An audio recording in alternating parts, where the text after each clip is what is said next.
SASDOவின் பிரதான செய்திகள். தலைப்புச் செய்திகள். நடிகைகளை வைத்து கெகில் பத்ர செய்த மோசமான செயல் விசாரணையில் அம்பலம். அரசு வேலைக்காக காத்திருப்போருக்கு மகிழ்ச்சியான தகவல். யாழில் வீழ்ச்சியடையும் மக்கள் தொகை வெளியான காரணம்.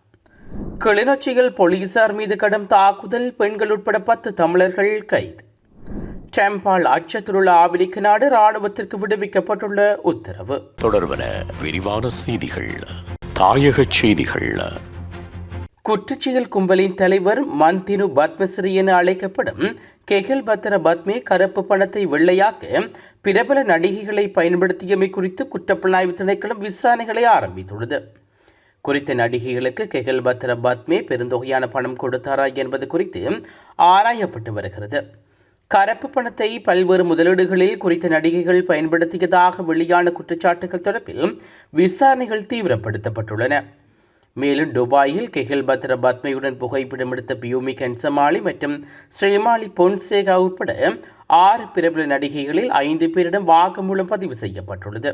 இது தொடர்பான வாக்குமூலம் அளிக்க குற்றப்புலனாய்வு திணைக்களத்துக்கு வந்த நடிகை ஸ்ரீமாலி பொன்சேகா தான் கெகில் பத்ர பத்மே என்பதை அறியாமல் புகைப்படம் எடுத்ததாக குறிப்பிட்டமை குறிப்பிடத்தக்கது.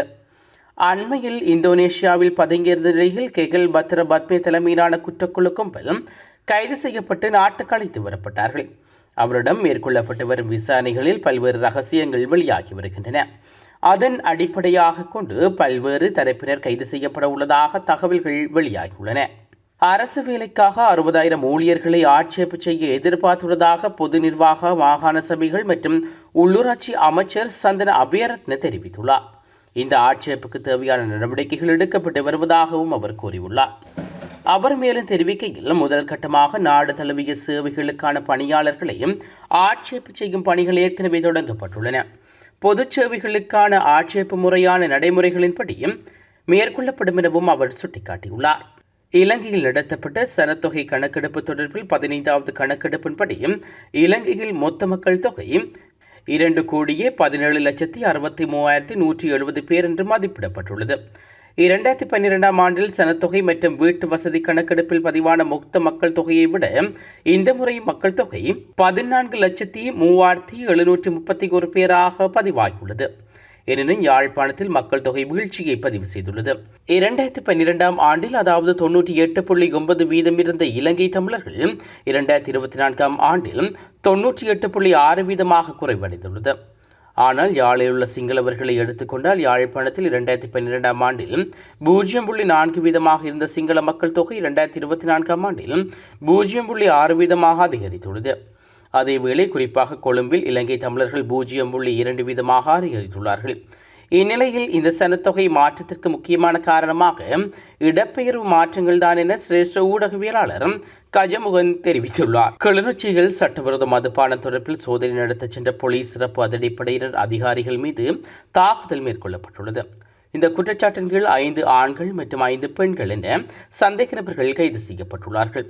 ராமநாதபுரம் போலீஸ் பிரிவில் சுடலங்குளம் பகுதியில் அதிகாரிகள் குழு சட்டவிரோத மதுபான சோதனை நடத்தி ஒரு சந்தேக நபரை கைது செய்துள்ளார்கள்.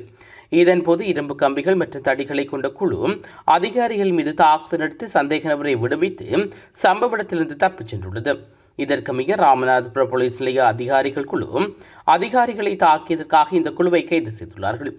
தாக்குதலில் காயமடைந்த 2 போலீஸ் சிறப்பு அதிரடிப்படை அதிகாரிகள் கிளிநொச்சி மருத்துவமனையில் சிகிச்சை பெற்று வருவதாகவும் தெரிவிக்கப்படுகிறது. கைது செய்யப்பட்ட சந்தேக நபர்கள் 16 தொடக்கம் 32 வயதுக்குட்பட்டவர்களாகும் எனவும், பெண் சந்தேக நபர்கள் 26 தொடக்கம் 45 வயதுக்குட்பட்டவர்களாகவும் ராமநாதபுரம் பகுதியைச் சேர்ந்தவர்களாகவும் எனவும் அவர்கள் இன்று கிளிநொச்சி நீதிவான் நீதிமன்றத்தில் முன்னிலைப்படுத்தப்பட்டுள்ளார்கள். உலகச் செய்திகள். நைஜீரியாவில் இஸ்லாமிய போராளிகள் குழுக்களை எதிர்த்து போரிடுவதற்கு தயாராக இருக்குமாறு அமெரிக்க ஜனாதிபதி டொனால்ட் ட்ரம்ப் ராணுவத்துக்கு உத்தரவிட்டுள்ளார். மேலும் அரசாங்கம் கிறிஸ்தவர்களை பாதுகாக்க தவறிவிட்டதாக குற்றம் சாட்டியுள்ளார். ட்ரம்ப் எந்த கொலையை குறிப்பிடுகிறார் என்பதை குறிப்பிடவில்லை. ஆனால் நைஜீரியாவில் கிறிஸ்தவர்களுக்கு எதிராக இனப்படுகொலை பற்றிய கூற்றுக்கள் சமீபத்திய வாரங்களில் சில வலதுசாரி அமெரிக்க வட்டாரங்களில் பரவி வருகின்றன. வன்முறையை கண்காணிக்கும் குழுக்கள் நைஜீரியாவில் முஸ்லீம்களை விட கிறிஸ்தவர்கள் அதிகமாக கொல்லப்பட்டுள்ளார்கள் என்பதற்கு எந்த ஆதாரமும் இல்லை என்றும் கூறுகின்றன. ஜிஹாதி குழுக்களுக்கு எதிராக எந்தவொரு இராணுவ நடவடிக்கையும் ஒன்றாக மேற்கொள்ளப்பட வேண்டும் எனவும் நைஜீரியாவின் ஜனாதிபதியின் ஆலோசகர் தெரிவித்துள்ளார். இஸ்லாமிய கிளர்ச்சியாளர்களை எதிர்த்து போராடுவதில் அமெரிக்காவின் உதவியை நைஜீரியா வரவேற்கும் என்று டேனியல் பவாலா கூறியுள்ளார். ஆனால் அது ஒரு இறையாண்மை நாடு என்றும் குறிப்பிட்டுள்ளார். ஜிஹாதிகள் ஒரு குறிப்பிட்ட மதத்தைச் சேர்ந்த உறுப்பினர்களை குறிவைக்கவில்லை என்றும் அவர்கள் அனைத்து மதங்களையும் சேர்ந்த மக்களையும் அல்லது யாரையும் கொன்றதில்லை என்றும் அவர் குறிப்பிட்டுள்ளார். நைஜீரியாவில் ஜனாதிபதி போலோ டிபினு நாட்டில் மத சகிப்புத்தன்மை இருப்பதாக வலியுறுத்தியுள்ளார். மேலும் பாதுகாப்பு சவால்கள், மதங்கள் மற்றும் பிராந்தியங்களுக்கு அப்பால் மக்கள் பாதிக்கப்படுகின்றார்கள் என்றும் குறிப்பிட்டுள்ளார். சனிக்கிழமை ஒரு சமூக ஊடக பதிவில் ட்ரம்ப் அமெரிக்க போர்த்துறைக்கு சாத்தியமான நடவடிக்கைகளுக்கு தயாராகுமாறு அறிவுறுத்தியுள்ளதாக குறிப்பிட்டுள்ளார். நைஜீரிய அரசாங்கம் தலையிடாவிட்டால் நைஜீரியாவுக்குள் இராணுவத்தை துப்பாக்கியால் சுட அனுப்பக்கூடும் என்றும் எச்சரித்துள்ளார். மேலும் இப்போது அவமானப்படுத்தப்பட்ட நாடு என்று அவர் அழைத்ததற்கு அனைத்து உதவிகளும் நிறுத்தப்படும் என்றும் கூறினார். நாங்கள் தாக்கினால் பயங்கரவாத குண்டர்கள் தமது அன்பான கிறிஸ்தவர்களை தாக்குவது போல அது வேகமாகவும் கொடூரமாகவும் இனிமையாகவும் இருக்கும் என்றும் பதிவிட்டுள்ளார். ட்ரம்பின் அச்சுறுத்தல் நைஜீரியா முழுவதும் பீதியை ஏற்படுத்தியுள்ளது. வெளிநாட்டு படைகள் நாட்டுக்கு அனுப்பப்படும் சூழ்நிலையை தவிர்க்க இஸ்லாமிய குழுக்களுக்கு எதிரான போராட்டத்தை முடக்கிவிடுமாறு சமூக ஊடகங்களில் பலர் அரசாங்கத்தை வலியுறுத்தி வருகின்றனர். மீண்டும் தலைப்புச் செய்திகள். நடிகைகளை வைத்து கெகில் பத்ர செய்த மோசமான செயல் விசாரணையில் அம்பலம். அரசு வேலைக்காக காத்திருப்போருக்கு மகிழ்ச்சியான தகவல். யாழில் வீழ்ச்சியடையும் மக்கள் தொகை வெளியான காரணம். கிளிநொச்சியில் போலீசார் மீது கடும் தாக்குதல், பெண்கள் உட்பட 10 தமிழர்கள் கைது. ட்ரம்பால் அச்சத்துள்ள ஆப்பிரிக்க நாடு இராணுவத்திற்கு விடுவிக்கப்பட்டுள்ள உத்தரவு.